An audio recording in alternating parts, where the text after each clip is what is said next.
Alright, fellow lords and ladies, time to take a look at the final episode of Game of Thrones Season 6, The Winds of Winter. So, beginning at the twins, Jaime Lannister and Bronn arrive at the twins to celebrate their victory at River Run and the alliance between the Freys and the Lannisters. However, Jaime had to ride north from King's Landing to retake River Run from the Blackfish with the persuasion of Edmure Tully. Walder Frey nevertheless crows over his victory and tries to build a rapport with Jaime, saying they are both Kingslayers. Insulted by the comparison, Jaime angrily asks him why the Lannisters need House Frey on their side when they cannot control the Riverlands, and then leaves the feast and a dumbstruck Walder. Later, Walder Frey is seen eating dinner in his hall. One of the servants serves him pie. He doesn't recognize the servant and immediately questions who she is, stopping her behind as he sarcastically wonders if she's one of his progeny. He goes on to gripe about the tardiness of his sons, Black Walder and Lothar Frey, to which the servant earnestly insists that they were already present, trying to confuse Walder's attention to the pie. Walder opens the pie and reacts in horror. He has observed the flesh of his own sons, a fingertip with nails still attached visible in the stuffing. The servant removes her face, revealing that she is Arya Stark of Winterfell, come to remind Walder of his crimes and take revenge. Arya truthfully tells him that the last thing he is ever going to see is a Stark smiling down at him as he dies. Lord Walder is shocked and tries to escape, but Arya seizes and holds him down, then slits his throat. Watching what says of his smile is the man who murdered her mother, brother, and pregnant sister-in-law, the last living mastermind of the Red Keep, bleeds to death. Oof. Anyway. At King's Landing, everyone's getting ready for the trials of Dolores Tyrell and Cersei Lannister. The small folk enter the Great Sept of Baelor, along with Queen Margaery Tyrell, Lord Mace Tyrell, and Sir Kevin Lannister. As Grand Maester Pycelle heads to the Sept, a small child stops and whispers something into his ear. The Sparrows of the Faith Militant bring Sir Loras in first, as High Sparrow waits. Instead of having a trial, Loras confesses to his crimes and tells the High Sparrow that he wishes to devote his life to the faith. The High Sparrow tells him that this would mean that he renounces his family and his future lordship of Highgarden, but Loras tearfully agrees. The Sparrow then sees Loras and carves a 7-pointed star into his forehead. Mace actually tries to fight his way through the crowd to stop them, but Margaery, her voice trembling, holds him back. Shocked, Margaery protests to the High Sparrow for mutilating her brother, but the High Sparrow replies that he only promised to allow him to leave after Cersei faces her trial. King Tommen prepares to depart the Red Keep for the trial of his mother, but Sir Gregor Clegane prevents him from leaving the room. Lancel tells the High Sparrow that Cersei has yet to leave the Red Keep, so the High Sparrow asks him to go retrieve her. As Lancel is walking out, Arthur, when a kind prince of little birds, lures him away to the catacombs below the Sept. Meanwhile, Pycelle follows Francis, another little bird, into a room where Qyburn awaits him. Qyburn apologizes to Pycelle for the inconvenience. The multiple children surround Pycelle and begin stabbing him repeatedly to death. Margaery, realizing something is very wrong since Cersei and Tommen are still not on the Great Sept for the trial, confronts High Sparrow. She tells him it's a trap, but he does not listen. Below the Sept, Lancel continues to follow Arthur, who drops the torch he was carrying. Lancel goes to pick up the torch. The child stabs him in the spine and runs off. Paralyzed from the waist down, Lancel looks around where he is laying and discovers that there is a cache of wildfire, one of those Mad King secreted beneath King's Landing as part of his plan to deny the city to his enemies, while facing certain defeat at the end of Robert's rebellion, about to be set off with 3 candles at the end of the hall. Disbury crawls toward it in an attempt to put the candles out. Margaery tells everyone on the Sept that they need to leave immediately, but the faithful Militant block the doors, preventing anyone from exiting. Lancel just to the candles before the wildfire ignites, flooding the tunnels with green flame. In the Sept, the gathered nobles hear the muffled explosions before the fire punches through the door, bringing the High Sparrow down to his bones where he stands. The melting in such intensity that the Great Sept shatters and crumbles to rubble, flinging debris far and wide and leveling the city for a mile around. Cersei, looking out one of the windows in her room, smiles at the explosion even as the screams of the terrified and dying population shatter the air. Meanwhile, from his own chambers, Tommen stares at the explosion in shock and disbelief. After being informed of the explosion's casualties, including his beloved wife, Tommen takes his crown off his head, sits it down somewhere, and then calmly steps out the window to his death. Oh, poor Tommen. Still feeling victorious, Cersei pays a visit to Septa and Nella, who was unconscious and has been strapped to a table. Cersei awakens her by pouring a pitcher of wine on her face as she struggles. She promised Septa and Nella to confess that she enjoyed tormenting her during her imprisonment, not for the sake of the gods, but because it felt good. Continuing her mockery, Cersei smugly goes down a list, confessing that she committed her crimes, including her incestuous relationship with Jaime, causing Robert's death, and the massacre of the people in the Sept because it all felt good. Finally, Cersei reminds Nella of the promise she made that her face would be the last thing the Septa saw before her death. Septa Nella stiffly declares that she is not afraid to die. Cersei gleefully assures her that she will not die right away, and her torture will last many days, and brings us Sir Gregor Clegane, removes his helmet and begins his work. Walking away and closing the door, Cersei echoes the word shame 3 times, just as Nella did during Cersei's Walk of Atonement, while Septa screams in horror at her fate at Sir Gregor's hands. After Tommen's body is found, Cersei's triumph is greatly diminished. Standing by his covered remains with Qyburn, she says on seeing her son's face one last time. Qyburn asks Cersei what she wants to do about funeral arrangements, since the Septa Baelor is obviously no longer an option. She tells him to burn the body and bury the ashes where the great Septa Baelor once stood, so that Tommen rests with his brother, sister, and grandfather. Jaime, Bronn, and the Lannister army they are leading arrive back at King's Landing, where the looks of triumph turn to those of shock as they witness smoke rising from where the great Septa and surrounding districts once stood.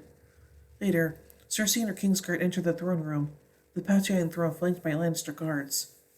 Cersei ascends the steps and stands before the throne.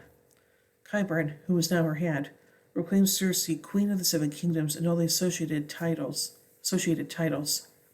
He places a crown on her head as she sits down on the throne. The crowd of nobles assembled to witness the coronation glare at her with undisguised hatred, aware of what she did in order to gain power, seem professing their loyalty only out of fear of Cersei's wrath. But she has eyes only for Jaime, whose expression is stony. Cersei has achieved her ultimate ambition to become Queen of the Seven Kingdoms, or at least a little of it the Lannisters still control. Anyway, in Old Town, Sam, Gilly, and her son finally arrive at Old Town, spotting the High Tower, with dozens of white ravens being released, signaling the arrival of winter. After arriving at Bureaucrat's desk in Citadel, Sam informs the Maester he has been sent by the Night's Watch Lord Commander Jon Snow to be trained as a Maester. The Bureaucrat, maintaining deadpan expression, assesses him because Jorah Mormont and Aemon are recorded as Lord Commander and Maester of Castle Black. Sam awkwardly informs him that the two died before ravens could be sent out. While he arranges for Sam to meet with one of the Archmaesters, he allows him access to Citadel's library, which sharply prevents Gilly and her son from following. As Sam explores the library by himself, he has in awe of the vast collection of books and scrolls. Anyway, beyond the wall, Benjen drops Mir and Bran off at a grove with the weirwood heart tree in the side of the wall, as he can go no farther. When Bran asks why, Benjen replies that the magic of the wall prevents the dead from crossing, such as himself. He plans to do what he can to prepare for the coming war, as he still fights for the living. After thanking his uncle, who rides off on his horse, Bran turns his attention to the weirwood tree. Mir expresses doubts about his readiness, but Bran insists that he must be the three-eyed raven, and places his hand on the face carved into the tree. He has another vision of the events of the Tower of Joy, right where he left off before the old three-eyed raven interrupted. Having learned his lesson, Bran does not call after his father. Shell turns around after briefly rushing into the tower. Inside, Ned, followed by Bran, discovers Sister Lyanna Stark lying in bed with blood-stained sheets, being attended to by a few handmaidens. One handmaiden hands a newborn baby to Ned, who takes the child in his arms. Awakened Lyanna whispers to Ned of the baby's identity, and the baby is revealed as her son. She begs Ned to promise he'll keep her child safe, as Robert would kill him should his identity be discovered. As Ned looks at his infant nephew, the child's eyes open up to reveal the dark-colored eyes of Jon Snow. Bran realizes that Jon is Lyanna's son. Dun dun dun. Anyway, at Winterfell, Melisandre and Jon Snow are in Winterfell's main hall, where the latter is reminiscing when Sir Davos Seaworth angrily strides in and tosses Princess Shireen's burned when said to Melisandre, demanding that she explain herself. At first, she is silent, but as Davos loses his composure, she admits that she convinced King Stannis Baratheon to sacrifice his own daughter to the Lord of Light. She defends herself by saying that it needed to be done because Stannis' forces were stranded by the snows, and that Shireen's parents made the decision as well. Davos quickly dismisses this defense by pointing out they died anyway. He goes on to exclaim that her god is evil and tearfully admits that he loves Shireen Baratheon as his own daughter. Fighting back tears, Melisandre concedes that she made an earnest mistake believing Stannis was the Lord's chosen. Davos retorts that because of her mistake, not only did an innocent child die for a lost cause, so did many more good soldiers. Davos demands Jon's leave to execute Melisandre for her actions. Jon, upon learning of this, asks Melisandre if she has anything to say for herself. She replies that she only followed the Lord of Light and implies that he is also responsible for bringing Jon back to life, and says she can still be used in the battles to come against the Night King. Still greatly displeased, Jon tells Melisandre to ride south, or he will hang her as a murderer. Davos asks that he will personally execute her if she ever shows up in the north again. As Jon and Sansa look on to Melisandre's leaving Winterfell, Jon tells Sansa that he has had Eddard and Catelyn's master bedroom prepared for her, though she insists that he should have it.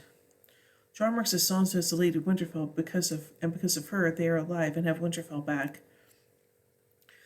Sansa apologizes for not telling him about Littlefinger's Knights of the Vale. Yes, Sansa peace, she trusts Littlefinger, which she firmly denies. With that, Jon tells her that they have to trust each other because the Starks have many enemies, and then gently kisses her on the forehead. Sansa informs Jon that a white raven arrived earlier. Winter has finally arrived, just as Eddard has always promised. Later, in the Godswood, Littlefinger approaches Sansa. She asks him what it is he wants from her. He admits that he wants the Iron Throne, with her at his side. He wants to kiss her, but she stops and walks away. Peter states that he has openly declared for House Stark. Sansa reminds him that he has declared for other houses in the past, which has stopped him from serving himself. He contests that was the past, but he is looking towards the future, saying that she is the future of House Stark. Ever insidious, he asks her who the North should rally behind, the true Brundard of Helen Stark, or a mother's bastard born in the South. Sansa considers his words, but keeps walking without turning to look at him. Afterward, at the Great Hall of Winterfell, Lord Yonroy speaks against allying the Knights of the Vale with the wildling invaders. Jon recounts they were invited into the realm and thus are not invaders. Jon reminds his cellmate that the Free Folk fought side by side with the Northmen and the Knights of the Vale and won. Then, as his father used to say, true friends are found on the battlefield.